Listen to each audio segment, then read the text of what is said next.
You ask Tiger to solve. This deals with linear equations with one unknown.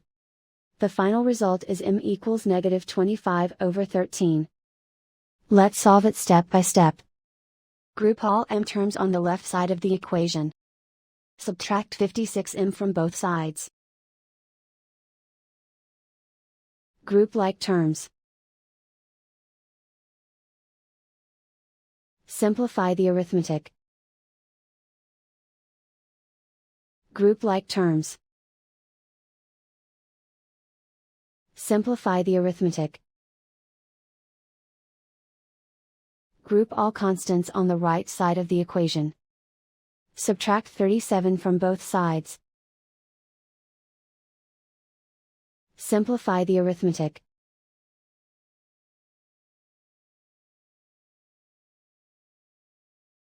Isolate the m. Divide both sides by -13. Cancel out the negatives. Simplify the fraction. Move the negative sign from the denominator to the numerator. And so the final result is m equals -25/13.